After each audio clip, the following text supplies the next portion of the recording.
Mummy जी, चाय ले लीजिए। अरे कलमुही, तेरे हाथों से तो चाय पीते हुए भी डर लगता है, कहीं इससे तेरा रंग मुझ पर ना चढ़ जाए। अगर इन्हें इतनी ही शर्म होती तो मेरे इतने हैंडसम भाई को इस तरह फंसाती नहीं।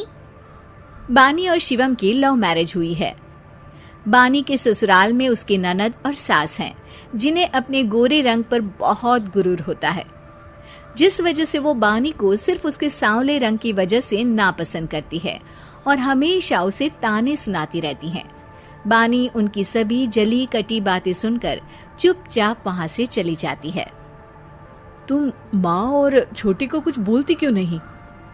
मम्मी जी बड़ी हैं, हर छुटकी ना समझ, इस तरह उन्हें उल्टा जवाब देना सही नहीं। मेरी जिम्मेदारी उनकी सेवा करना है, जो मैं पूरे दिल से हमेशा करती रहूंगी। ऐसा बोलकर बानी रसोई में जाकर रात के खाने की तैयारी करने लगती है। रात को खाना खाते हुए बानी की सास उसे कहती है, कल मैंने अपनी फ्रेंड्स के साथ किटी पार्टी रखी है, समय से सारा खाना बना देना और अपना मनहूस चेहरा लेकर ज्यादा उनके सामने मत आना, समझी?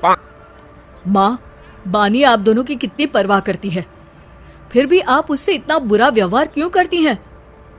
अरे एक तो लव मैरिज करके इस कलमुही को हमारे सर पर लाकर बिठा दिया और अब हम इसे कुछ बोल भी नहीं सकते क्या? भैया तो इनकी तरफदारी करेंगे ही, आखिर इन्होंने पूरी तरह उन्हें अपने वश में जो किया है। जिसे जो करना है करे, बस कल मेरा सारा काम समय पर हो जाना चाहिए। इस पर सब खाना खाकर सोने चले जाते हैं और अगले दिन बानी जल्दी उठकर सास की किटी पार्टी के लिए तैयारियां शुरू कर देती है, जिस पर पार्टी शुरू होने के बाद सास की सहेलियां कहती हैं, अरे वाह री, तेरी बहू ने तो बड़े स्वादिष्ट समोसे बनाए हैं। हाँ भाई, रंग कैसा भी हो, खाना बनाने में बिल्कुल अन्नपूर्णा है। अरे इसकी भी क्या बात करनी, मेरी बेटी से मिलो, इसकी सुंदरता के आगे तो उर्वशी रंभा भी फेल है। उर्वशी रंभा को तो फेल कर देगी, पर क्या अन्नपूर्णा बन पाएगी? अरे इसे काम करने की क्या जरूरत, उसके लिए बानी है तो, और मैं तो इसकी शादी भी किसी नौकर चाकर वाले घर में ही करूंगी। बानी वापस रसोई में चली जाती है और किटी पार्टी चलती रहती है। उसी रात को बानी की सास गुस्से में चिल्लाते हुए अपने कमरे से बाहर निकल कर आती है। हाय रे, चोरी हो गई, मेरे पैसे, पक्का पक्का इस कलमुही की वजह से हुआ है ये सब। अरे क्या हुआ माँ, कौन सा आसमान टूट गया? अरे आसमान तो उसी दिन टूट गया था जब तू इस कलमुही से शादी करके इसे घर में ले आया था।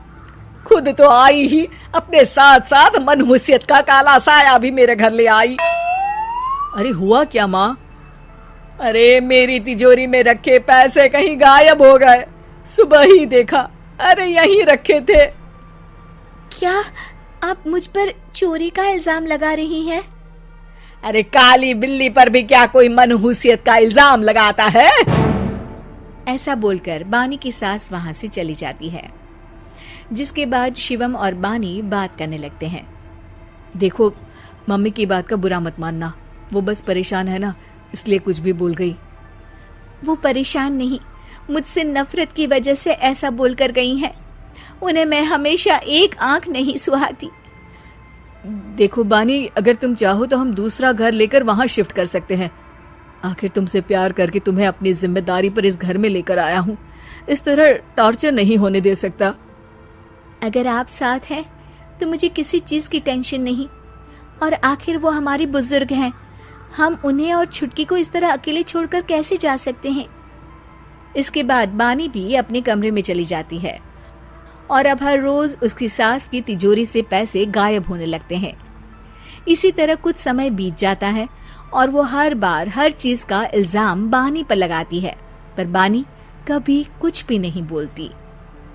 कलमुही नास पीटी, बहू को घर की लक्ष्मी बोलते हैं, ये तो पनौती बनकर आई है, पनौती। एक रात बानी की सास को आधी रात में प्यास लगती है, तो वो पानी पीने रसोई की तरफ जाती है।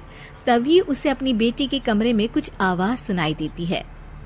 हाँ हाँ, मैंने मम्मी की तिजोरी से हर रोज थोड़े थोड़े पैसे निकाल कर हम दोनों के लायक खूब पैसे इकट्ठे कर लिए हैं।